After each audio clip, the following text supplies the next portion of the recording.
हम तो अपन गलती का पश्चाताप जूता से मार के करते हैं। सारा विद्यार्थी पगला गया है, सब मास्टर सब पगला गया है। अब कहिएगा कि अब पगला काहे गया है। इस 2019 के इलेक्शन से जस्ट एक महीना पहले मार्च 2019 में एक वैकेंसी निकाली गई, 90,000 रेलवे की वैकेंसी निकाली गई। लोगों को लगा कि यह वैकेंसी उनके भविष्य के लिए, लेकिन भविष्य के लिए नहीं था। यह इसलिए मार्च में निकाला गया था क्योंकि अप्रैल में इलेक्शन थे और इलेक्शन हो भी गया, 55 करोड़ लोग वोट भी दिए। अप्रैल में इलेक्शन चालू हुआ, मई में रिजल्ट आ गया, प्रधानमंत्री लोग बन गए, लोग सांसद बन के घुस गए, लोग संसद भवन के अंदर दिल्ली एकदम बढ़िया से ऐश से जी रहे हैं। लेकिन उसी वैकेंसी में इस 90,000 पोस्ट के लिए लगभग 3 करोड़ लोगों ने फॉर्म भरा था। अब रेलवे कह रही है कि हमारे पास वेंडर नहीं है, हमारे पास एग्जाम लेने की क्षमता नहीं है 3 करोड़ का, और उन 3 करोड़ लोगों ने 500 रुपए दिया था। 500 रुपए फीस ली, बोले 400 वापस कर देंगे। अबे उधार ले रहे हो बच्चों से, शर्म नहीं आती तुम्हें? सरकार से मांगो ना कि 400 ले रहे हैं तुमसे वापस कर देंगे। बताओ, मुझे दोगे तुम 500 रुपए उधार, मैं भी दे दूंगा 6 महीने बाद। मजाक बना के रख दिया है। पूरा देश में अब बवाल होने वाला है। अगर सही टाइम से एग्जाम नहीं लीजिएगा, युवाओं को रोजगार नहीं मिलेगा, तब आपके मन की बात नहीं होगी। हमेशा ये जनता के भी मन की बात होनी चाहिए। यहां पर आप फॉर्म निकलवाते हैं, करोड़ों करोड़ विद्यार्थी से हजार रुपया, 500 रुपया ले लेके आप उनका फॉर्म भरवाते हैं, और जब फॉर्म भरा जाता है उसके बाद आप अपने कान में तेल डाल के सुत जाते हैं, और फिर जब आप कुछ व्यवस्था नहीं कर पाते हैं तो बेशरम की तरह आप बोलते हैं कि ठीक है सबका हम पैसा लौटा देंगे। अरे क्या लौटाइएगा मरते आप पैसा?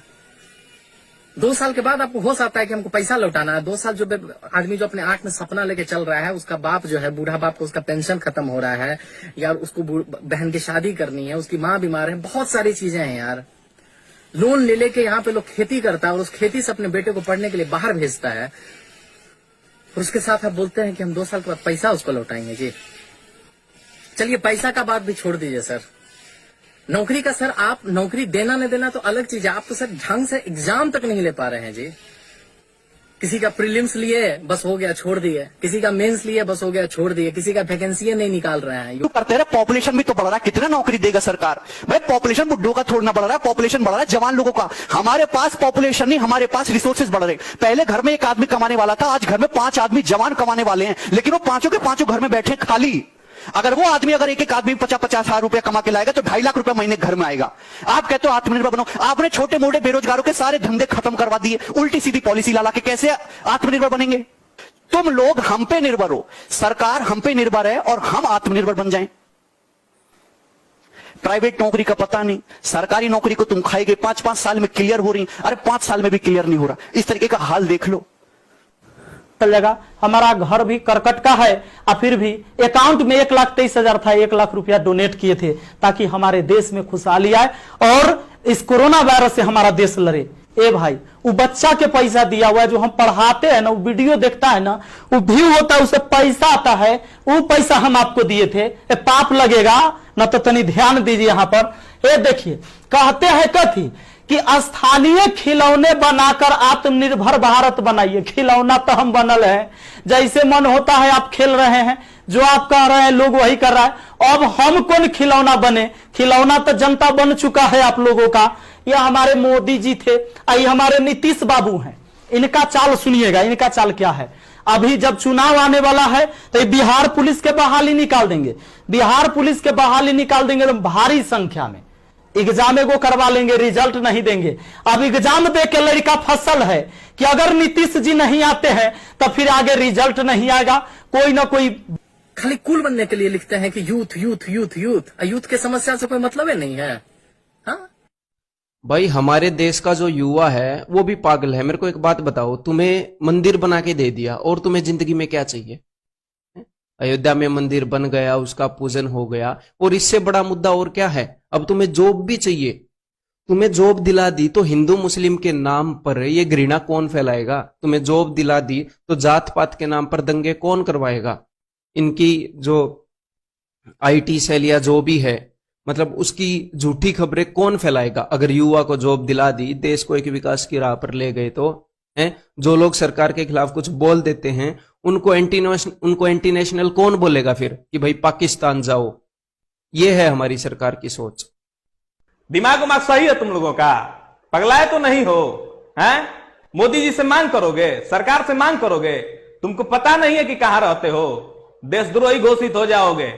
यहां पर सरकार से तुम कुछ मांग नहीं सकते, बस चुपचाप रहो। रोजगार चाहिए तुमको, दिमाग उमाग सही नहीं है, पकौड़ा बनाओ, रोजगार नहीं है, गोलगप्पा का दुकान खोल दो, ठीक है, रोड पे खड़ा हो जाओ, जूता सियो, ये रोजगार नहीं है।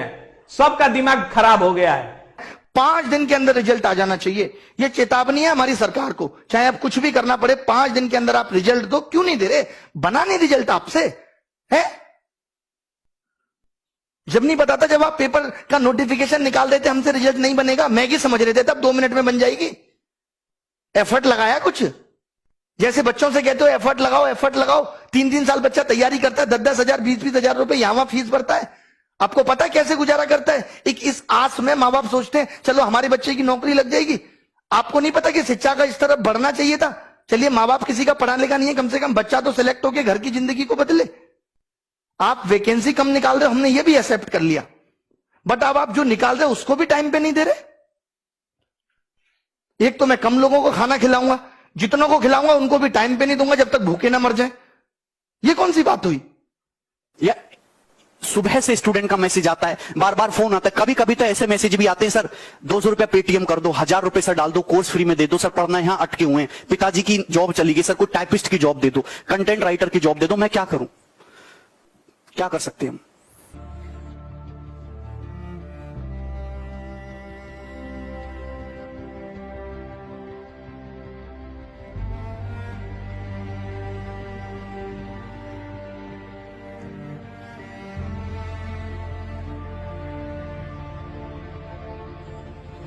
पहले आईएएस और उसके बाद एसएससी, और फिर से फ्रस्ट्रेशन का ई लेवल हो जाता है कि सर रेलवे का गैंगमैन से लेके लोको पायलट का फॉर्म भरते भरते हम लोग अपने सेल्फ एस्टीम का ऐसा बत्ती बना लेते हैं कि रात में जब टेबल पे बाबूजी के साथ खाना खाने बैठते हैं ना, तो परवल तक नहीं घोटाता है सर।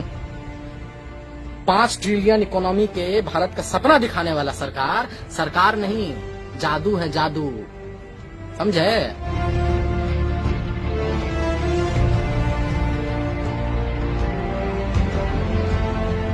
2 साल से वैकेंसी निकला हुआ है, एग्जाम नहीं ले पाए हैं।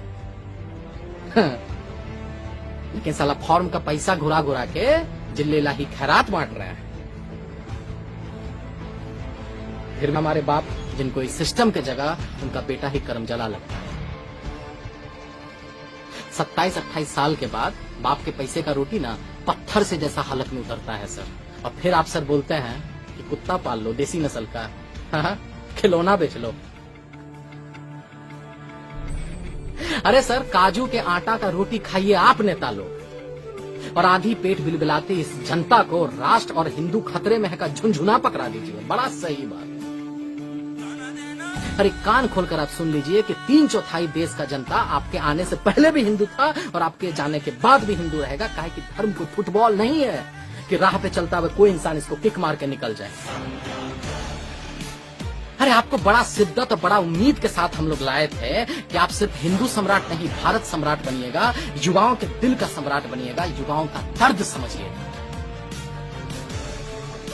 लेकिन जब सरकारी नौकरी के साथ साथ रेलवे स्टेशन तक बिकने लगे, जब 3 महीना में 18 करोड़ युवा अपना रोजगार खो दे, और जब विश्व में 4था नंबर पर अंबानी पहुंच जाए, तब लगता है सर कि दाल में कुछ न कुछ तो काला जरूर है। टीवी पे मरने वाले एक्टर के लिए जस्टिस का शोर तो है, लेकिन साला भारत के कोने कोने में लाखों युवाओं के एक अदद नौकरी पाने का सपना बढ़ती उम्र के साथ जो हर रोज मर रहा है, उसके लिए किसी को घंटा फर्क पड़ता है, उसके लिए कहीं कोई शोर नहीं है। हमको पता है आपको बहुत बुरा लग रहा होगा सुन के, एकदम परपरा के लग रहा होगा, लेकिन क्या कीजिएगा सर? अरे क्या कीजिएगा? जब पेट में भूख और आंख में बेरोजगारी का जलालत हो ना, तो मुझसे भजन नहीं गाली ही निकलता है। अरे जिस युवा ने आपको इतना प्यार दिया, इतना प्यार दिया, जो आपकी लंबी गाड़ी और बड़ी हुई दाढ़ी के सामने जो नतमस्तक हो गया, उसको आप पकौड़ा खिलौना बेचने का उससे भद्दा मजाक करते हैं आप। अरे आप तो गुजराती हैं ना सर, आपको तो पता होगा कि इस मुल्क में एक रेडी लगाने के लिए पुलिस वाले को कितना चंदा और हफ्ता देना पड़ता है, और तब आप बोलते हैं कि आत्मनिर्भर बनो। अरे रचाइए ढोंग, दिखाइए सपना। अरे आपसे पहले भी आया था वो तुगलक, जिसका सपना और नियत बहुत साफ था, लेकिन जमीन पर आते ही ना टै बोल जाता था। अब कमेंट सेक्शन में कुछ लोग हमको गाली देगा, एंटी नेशनल बोलेगा, देशद्रोही बोलेगा। बे बोलो, अगर साला अपने ही देश में, अपने आजाद मुल्क में, अपने प्रतिभा के दम पर अपने ही सरकार से सरकारी नौकरी मांगना गुनाह हो जाता है, एग्जाम का डेट का हिसाब मांगना गुनाह हो जाता है, तो हम हैं गुनहगार और हम ऐसा गुनाह एक नहीं 1000 बार करेंगे इस देश के युवाओं के लिए। तुम रहो अपने नेता का चाटने में और इस देश को महान बनाने में। हम युवाओं के साथ खड़े और युवाओं के साथ रहेंगे। जय बिहार।